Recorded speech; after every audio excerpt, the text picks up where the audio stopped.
Sur la question des droits de l'homme à Cuba, qui est constamment mise en avant dans nos médias notamment, qu'en est-il réellement dans l'île? Alors, ne comptez pas sur moi pour vous dire qu'il n'y a aucune violation des droits de l'homme à Cuba.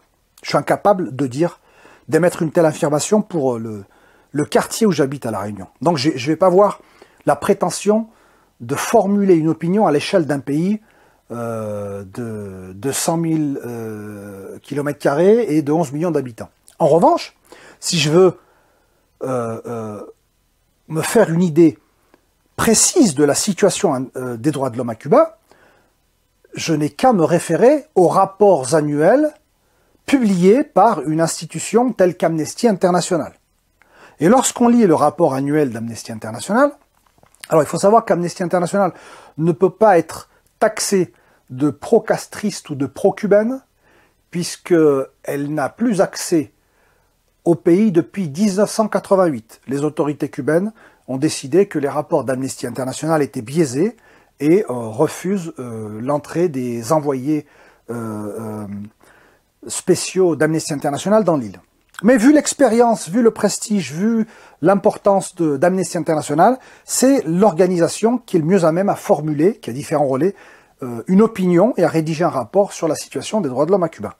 Lorsqu'on lit le rapport annuel d'Amnesty International, on constate effectivement qu'il y a certaines violations des droits de l'homme, des arrestations contre certains opposants politiques, supposés ou avérés, des restrictions de la liberté d'expression, à la liberté de réunion.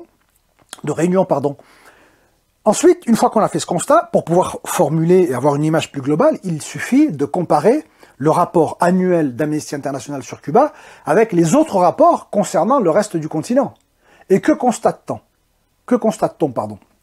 Eh bien, le rapport le moins accablant du continent américain, du Mexique jusqu'à l'Argentine, ou l'un des moins accablants, est celui de Cuba.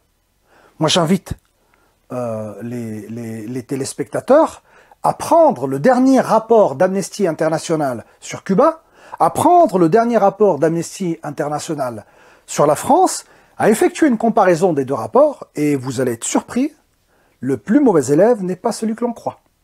Voilà ce que je peux dire sur la question des droits de l'homme. Si je me limite à la définition médiatique et générale des droits de l'homme, parce que les droits de l'homme, c'est aussi l'accès à l'éducation, l'accès à la santé, l'accès à la sécurité sociale, l'accès à la culture, l'accès à la pratique sportive, au logement. Tout ça, ce sont des droits reconnus, des droits économiques et sociaux dont Cuba dispose depuis très longtemps, et qui ne sont pas une réalité dans d'autres pays du monde.